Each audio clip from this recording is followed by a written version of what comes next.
أعوذ بالله من الشيطان الرجيم. بسم الله الرحمن الرحيم. الرحمن علم القرآن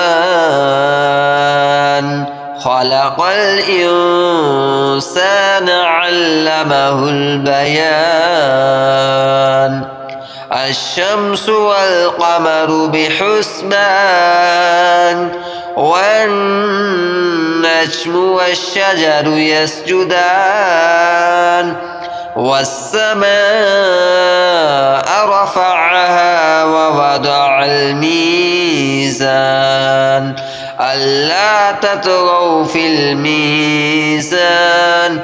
وأقيموا الوزن بالقسط ولا تخسروا الميزان والأرض وضعها للأنام فيها فاكهة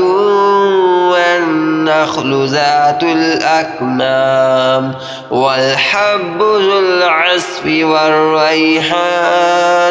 فبأي آلاء ربكما تكذبان خلق الإنسان من صلصال كالفخار وخلق الجن من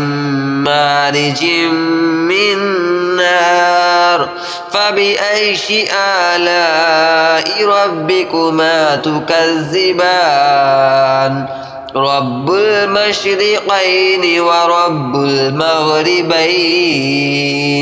فبأي آلاء ربكما تكذبان مرج البحرين يلتقيان بينهما برزخ لا يبغيان فبأي آلاء ربكما تكذبان يخرج منهما اللؤلؤ والمرجان فبأي آلاء ربكما تكذبان وله الجوار المنشآت في البحر كالأعلام فبأي آلاء ربكما تكذبان كل من عليها فان ويبقى وجه ربك ذو الجلال والإكرام فبأي آلاء ربكما تكذبان يسأله من في السماوات والأرض كل يوم هو في شأن فبأي آلاء ربكما تكذبان سنفرغ لكم أيها الثقلان فبأي آلاء ربكما تكذبان يا معشر الجن والإنس إن استطعتم أن تنفذوا من أقطار السماوات والأرض فانفذوا لا تنفذون إلا بسلطان فبأي آلاء ربكما تكذبان يرسل عليكما شواظ من نار ونحاس فلا تنتصران فبأي آلاء ربكما تكذبان فإذا انشقت السماء فكانت وردة كالدهان فبأي آلاء ربكما تكذبان فيومئذ لا يسأل عن ذنبه إنس ولا جان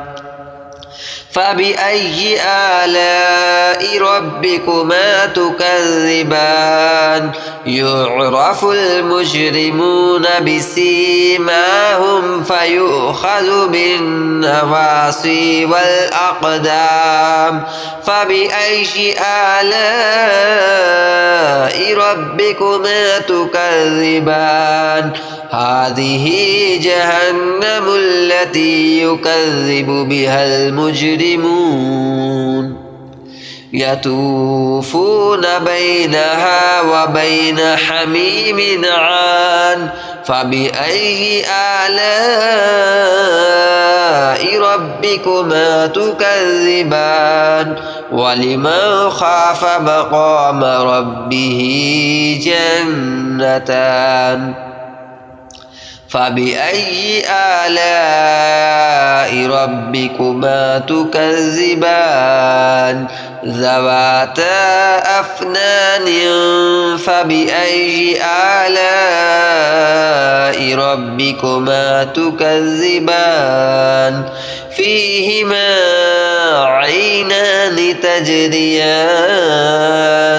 فبأي آلاء ربكما تكذبان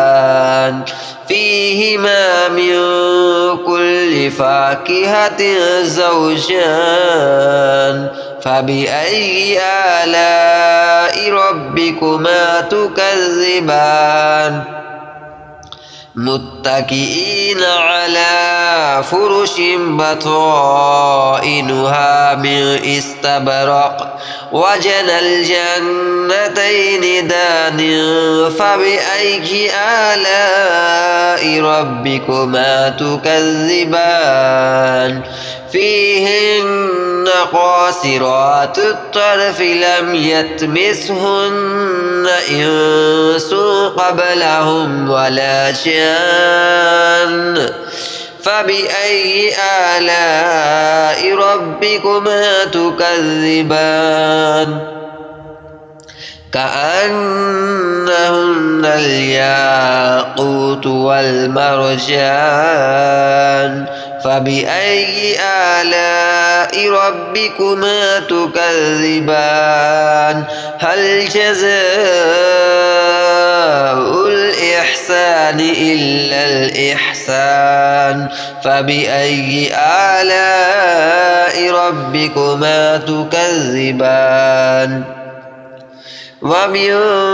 دونهما جنتان فبأي آلاء ربكما تكذبان مدهامتان فبأي آلاء ربكما تكذبان فيهما عينان نضاختان فبأي آلاء ربكما تكذبان فيهما فاكهة ونخل ورمان فبأي آلاء ربكما تكذبان فيهن خيرات حسان فبأي آلاء ربكما تكذبان حور مقصورات في الخيام فبأي آلاء ربكما تكذبان لم يطمثهن إنس قبلهم ولا جان فبأي آلاء ربكما تكذبان متكئين على رفرف خضر وأبقري حسان فبأي آلاء ربكما تكذبان تبارك اسم ربك ذي الجلال والإكرام.